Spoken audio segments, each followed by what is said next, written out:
Hello everyone, आज की recipe बहुत ही इंटरेस्टिंग और शानदार है। बेसन के कोफ्ते हैं।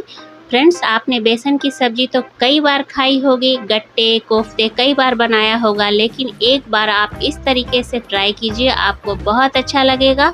ऊपर का लेयर बेसन का है और अंदर मैंने स्टफिंग पनीर से किया है, जिससे इसका टेस्ट काफ़ी ज़्यादा बढ़ गया है। तो चलिए बनाना शुरू करते हैं। तो सबसे पहले मैंने एक बड़ी सी थाली ले ली है, उसमें 1 कप बेसन ले रही हूँ। ये वज़न में 200 ग्राम है। अब आधा छोटा चम्मच हल्दी, टेस्ट के अकॉर्डिंग नमक यानी आधा छोटा चम्मच नमक लिया है। आधा छोटा चम्मच अजवाइन ले रही हूँ, क्रश करके डाल दूँगी, इससे फ्लेवर भी अच्छा आता है और डाइजेशन में भी हेल्प होता है। अब यहाँ पे आधा छोटा चम्मच मैंने बेकिंग पाउडर डाला है। 2 चम्मच ऑयल का इस्तेमाल कर रही हूँ। फ्रेंड्स, बेकिंग पाउडर ज़रूर डालिएगा, इससे कोफ्ते हमारे सॉफ्ट बनेंगे। अब सबको अच्छी तरह से मिला लेंगे हाथों की सहायता से। उसके बाद थोड़ा थोड़ा पानी डाल करके एक सॉफ्ट सा डो बना के तैयार करेंगे। एक बार में ज़्यादा पानी नहीं डालेंगे, थोड़ा थोड़ा डालेंगे। अब सॉफ्ट सा डो हमारा तैयार हो गया है। अब छोटे छोटे गोले बना करके तैयार कर लेंगे। जिस हिसाब से हम कोफ्ते बनाएंगे ना, छोटे बड़े मीडियम, उस हिसाब से छोटा छोटा गोला बना करके यहाँ पे हमें तैयार कर लेना है, ताकि आगे के काम में आसानी हो जाए। तो ये तैयार हो गया है। अब स्टफिंग की तैयारी करते हैं। तो यहाँ पे मैंने 150 ग्राम पनीर लिया है, हाथों की सहायता से क्रश कर ले रही हूँ। आप पनीर नहीं लेना चाहते तो एक उबला हुआ आलू ले सकते हैं, उसे भी कद्दूकस कर सकते हैं।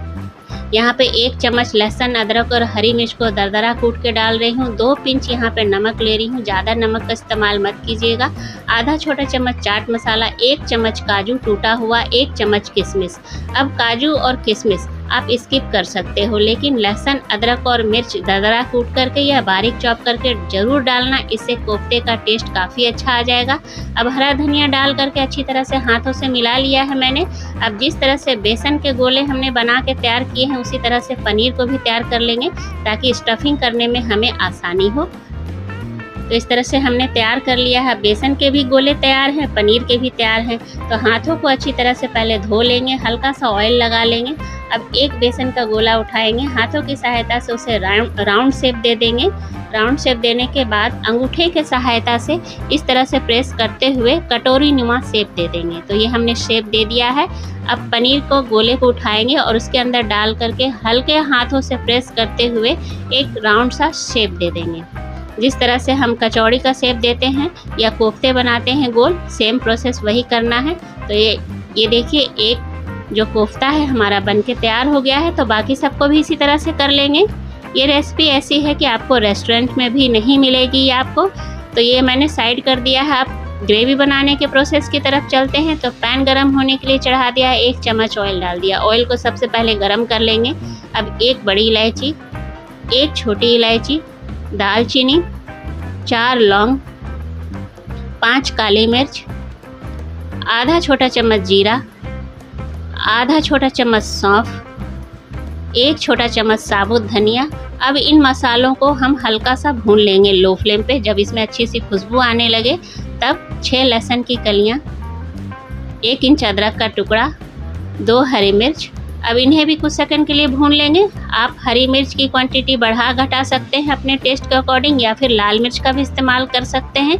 2 मीडियम साइज़ का टमाटर ले लिया है। 2 चम्मच टूटा हुआ काजू लिया है। काजू से ग्रेवी में का जो टेस्ट होता है वो काफ़ी बढ़ जाता है, क्योंकि हम कोफ्ते बना रहे हैं। काजू नहीं डालना चाहते तो आप बादाम का इस्तेमाल कर सकते हैं। उधर टमाटर को गलने के लिए छोड़ दिया है लो फ्लेम पे। इधर कढ़ाई चढ़ा के 2 टेबल स्पून मैंने ऑयल डाल दिया है। ऑयल गर्म हो गया है। फ्लेम को मीडियम रखेंगे और सारे कोफ्ते को इसके अंदर डाल देंगे। शुरुआत में इसे बिल्कुल टच नहीं करेंगे। कुछ सेकंड के बाद हल्के हाथों से अलटते पलटते हुए हल्का सा कलर लाएंगे। ज़्यादा डार्क कलर नहीं करेंगे। जिस हिसाब से डार्क कलर करेंगे तो टेस्ट में कड़वापन आ जाएगा। तो ये देखिए, जिस हिसाब से कलर है सेम वैसे ही कीजिएगा। बिल्कुल हल्का कलर मैंने निकाल लिया है। वापस से उसी कढ़ाई में आधा छोटा चम्मच जीरा डालेंगे, आधा छोटा चम्मच हींग डालेंगे, 2 तेजपत्ता डालेंगे। हींग जरूर डालेंगे, डाइजेशन में हेल्प होता है। अब कुछ देर के लिए इसे भूनने देंगे। 1 मीडियम साइज का प्याज लिया है, रफली चॉप कर लिया है। अब इसे भूनेंगे जब तक कि इसमें अच्छा सा कलर ना आ जाए। प्याज हमारा भून रहा है, तब तक इधर टमाटर भी गल गया है और ठंडा भी हो गया है। अब इसे मिक्सर जार में डाल देंगे। अब यहाँ पे हरे धनिए का स्टेम्स ले रही हूँ, इससे टेस्ट काफ़ी अच्छा आता है। अब इसे फाइन सा पेस्ट बना लेंगे। तो ये हमारा पेस्ट बनके तैयार हो गया है। अब इसको साइड कर लेते हैं, प्याज चेक कर लेते हैं। तो प्याज में भी हल्का सा कलर आ गया है। फ्लेम को यहाँ पे मैंने लो रखा था और जो टमाटर का पेस्ट हमने बना के तैयार रखा था ना, उसको डाल देंगे यहाँ पे। डालने के बाद मिक्सर जार में काफ़ी मसाला चिपका हुआ था, तो उसको भी धो करके डाल लेंगे और एक बार चम्मच की सहायता से अच्छी तरह से मिला लेंगे। तो ये हमने मिला लिया। अब आधा छोटा चम्मच हल्दी, 1 छोटा चम्मच कश्मीरी लाल मिर्च, टेस्ट के अकॉर्डिंग नमक डाल रही हूँ। ध्यान रखेंगे कि हमने कोफ्ते में 2 बार नमक का इस्तेमाल किया है, तो नमक यहाँ ग्रेवी के हिसाब से ही डालेंगे। अब सबको अच्छी तरह से मिला लिया मैंने। अब 1 टेबल स्पून यहाँ पे फ्रेश दही का इस्तेमाल करेंगे। दही फ्रेंड्स बिल्कुल फ्रेश लीजिएगा, खट्टा बिल्कुल मत लीजिएगा। अब फ्लेम को यहाँ पे लो रखते हुए मसालों के साथ दही को अच्छी तरह से मिक्स कर लेंगे। फ्लेम को लो ही रखेंगे दही मिलाते समय। अब ढक करके 5 से 6 मिनट तक के लिए पकने देंगे। तो 6 मिनट हो गए हैं। ये देखिए मसाला हमारा अच्छी तरह से भुन गया है, ऑयल सेपरेट हो रहा है और खुशबू भी यहाँ बहुत अच्छी आ रही है। अब मसाले को एक बार चला लिया है। अब यहाँ पे 1 कप मैं यहाँ पे गुनगुना पानी डाल रही हूँ, ताकि कुकिंग प्रोसेस जो है वो सही रहे। ठंडा पानी का इस्तेमाल मत कीजिएगा और पानी उसी हिसाब से डालिएगा जितना आपको ग्रेवी चाहिए। यहाँ पे मैंने आधा छोटा चम्मच गरम मसाला भी डाल दिया है। अब ढक करके 1 उबाल आने तक पका लेंगे।